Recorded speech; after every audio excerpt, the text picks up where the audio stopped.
Suffit-il de demander pardon pour revenir à Allah? Non, ça demande encore plus d'efforts et d'honnêteté. Parce que quand on retourne à Allah, on comprend les situations de la vie différemment. Peu importe les épreuves que nous traversons, que l'on soit heureux ou triste, la parole que nous disons toujours, c'est Alhamdulillah. Dans cette nouvelle vidéo, nous allons découvrir comment revenir à Allah. Surtout, restez bien jusqu'à la fin, parce qu'avec les situations que nous vivons aujourd'hui, ce rappel est plus que jamais important. Il nous arrive parfois de croire que nous ne sommes rien, surtout quand on compare le niveau de réussite des autres. Quand nous voyons les choses qui sont accomplies et que nous n'arrivons pas à faire la même chose, il est tout à fait normal qu'on ressente de la frustration. Ça crée en nous une faible estime de soi et un manque de confiance en soi. Mais la réalité est que nous souffrons parce que nous nous sommes trompés de combat. Allah subhanahu wa ta'ala a dit à ce propos: voulez-vous que nous vous apprenions lesquels sont les plus grands perdants en œuvre? Ceux dont l'effort dans la vie présente s'est égaré alors qu'ils s'imaginent faire le bien. Ça veut dire que tant qu'on n'aura pas trouvé le bon combat, nous continuerons à souffrir pour rien. Et même ceux qui arriveront à échapper à cette souffrance ici-bas, ça ne sera que pour un laps de temps. Tout ça explique pourquoi nous devons retourner à Allah. Mais avant, nous devons nous rappeler que Allah n'a pas besoin de nous. Alors que nous ne sommes rien sans lui. Il nous a créés parce qu'il nous veut du bien. Retournez à lui avant qu'il ne soit trop tard. C'est la meilleure chose qui peut nous arriver. La première action que nous devons faire, c'est d'essayer de comprendre comment Allah nous parle. Par exemple, il sait que nous sommes des êtres émotionnels. Du coup, quand il nous envoie de la peur, ce n'est pas pour nous punir ou pour que nous ayons peur de lui. Il le fait pour nous faire réfléchir et pour que nous trouvions des moyens de changer notre situation. Allah a dit à ce propos: très certainement, nous vous éprouverons par un peu de peur, de faim et de diminution de biens, de personnes et de fruits, et fait la bonne annonce aux endurants. Exemple, pour un musulman qui n'est pas assidu avec la prière, quand un de ses proches meurt d'une mort inattendue, cela peut lui faire peur et lui faire comprendre que la mort peut arriver à tout moment, y compris pour lui. C'est un message de Dieu pour lui rappeler qu'il doit être plus attentif à sa foi et à ses devoirs religieux. Les endurants sont ceux qui comprennent les messages de leur Créateur. C'est aussi pour ça que nous devons arrêter de nous comparer aux autres. L'amour du Tout-Puissant ne se voit pas dans les biens matériels qu'il accorde aux hommes. L'amour de Dieu se vit à l'intérieur de chacun d'entre nous. C'est ce que nous ressentons dans notre cœur. Si ce n'était pas le cas, pourquoi Allah a-t-il éprouvé des prophètes? Pourtant, ce sont eux les meilleurs des créatures. Bien sûr que la pauvreté n'est pas une bonne chose. Perdre un être cher n'est pas facile à supporter non plus. Et être socialement mal vu ne nous rend pas fiers. Mais nous devons entraîner notre cœur à entendre la voix du Créateur.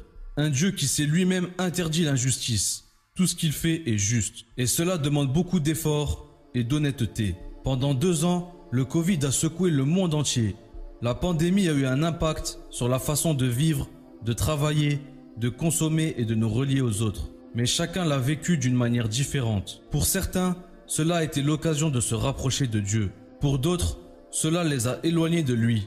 Certains ont dû fermer leur commerce, d'autres ont eu des idées pour commencer de nouveaux business. Dans tous les cas, ce qui a fait la différence, c'est l'attitude de chacun face à la pandémie.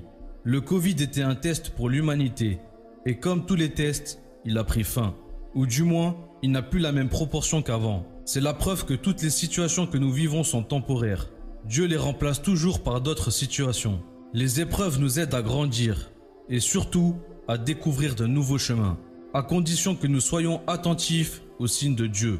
La deuxième action que nous devons faire, c'est de nous rappeler que les épreuves sont inévitables. Et c'est grâce à elles que notre degré de croyance en Allah sera testé. Peu importe à quel point nous disons que nous aimons l'islam, que nous aimons Allah et ses messagers, tout ça n'a d'importance que lorsque les épreuves surviennent dans notre vie. Allah subhanahu wa ta'ala a dit: est-ce que les gens pensent qu'on les laissera dire? Nous croyons sans les éprouver? Certes, nous avons éprouvé ceux qui ont vécu avant eux. Ainsi, Allah connaît ceux qui disent la vérité et ceux qui mentent. Si vous refusez d'être éprouvé par Allah, ça veut dire que vous ne l'aimez pas vraiment. Nous sommes tous généralement de bonnes personnes.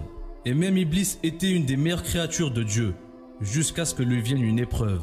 Malheureusement pour lui, il a échoué à cet examen, à cause de son arrogance et de sa fierté. Et ce que Iblis a fait, c'est ce que la plupart d'entre nous faisons lorsque nous traversons une épreuve. En pleine épreuve, Iblis se trouvait des excuses. Il a dit: je suis meilleur que lui, tu m'as créé de feu et tu l'as créé d'argile. Subhanallah, il trouve des excuses pour justifier ses mauvaises actions devant Dieu. Et c'est ce que la plupart d'entre nous faisons aujourd'hui, s'inventer de faux prétextes. Pourquoi moi? Qu'est-ce que j'ai fait pour mériter ça? Pourtant, je ne fais rien de mal. Iblis a eu ce comportement et Allah l'a écarté des créatures qui sont proches de lui. Il l'a maudit et l'a condamné à l'enfer pour l'éternité. Il a suffi d'une seule épreuve pour qu'il dévoile sa vraie face. L'histoire d'Iblis doit nous servir de leçon. Elle doit nous rappeler que nous devons être vigilants et attentifs, parce que quelques secondes suffisent pour qu'on perde une grande récompense. Et surtout, lorsque nous faisons attention, nous remarquons que les épreuves ont tendance à nous rapprocher d'Allah. Pas seulement nous en tant que musulmans, mais en tant qu'êtres humains. Même ceux qui ne croient pas en Dieu, quand ils sont touchés par des épreuves, ils se tournent instinctivement vers Allah pour trouver de l'aide. Le prophète sallallahu alayhi wa sallam a dit « Chaque enfant naît selon la nature saine, et ce sont ses parents qui en font un juif, un chrétien ou un adorateur du feu. Comme le détail donne des petits, en voyez-vous naître amputés ?» En gros, ce qu'il faut comprendre, c'est que revenir à Allah, c'est revenir à notre nature saine. Et ce qui nous aide à revenir à notre nature saine, ce sont les épreuves et les difficultés de la vie. Allah subhanahu wa ta'ala l'a bien expliqué dans les derniers versets de la sourate Luqman. Il a dit « N'as-tu pas vu que c'est par la grâce d'Allah que le vaisseau vogue dans la mer, afin qu'il vous fasse voir de ses merveilles? Il y a en cela des preuves pour tout homme patient et reconnaissant. Quand une vague les recouvre comme des ombres, ils invoquent Allah, vouant leur culte exclusivement à lui. Et lorsqu'il les sauve, en les ramenant vers la terre ferme, certains d'entre eux deviennent réticents, mais seul le grand traître et le grand ingrat renient nos signes. Pour revenir vers Allah, nous devons traverser des difficultés, car nous sommes des êtres humains faibles qui commettons souvent des erreurs.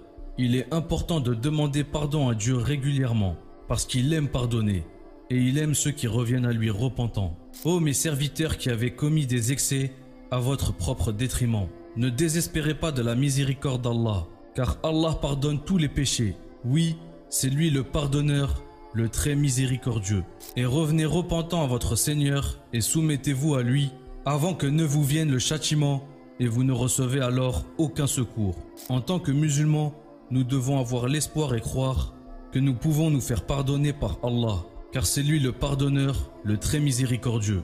Maintenant vous savez ce que vous devez faire pour revenir vers votre Seigneur. Qu'Allah nous guide et fasse de nous ses plus fidèles serviteurs. Et Allah reste toujours le plus savant. Que la paix soit sur vous et vos familles. Wassalamu alaikum.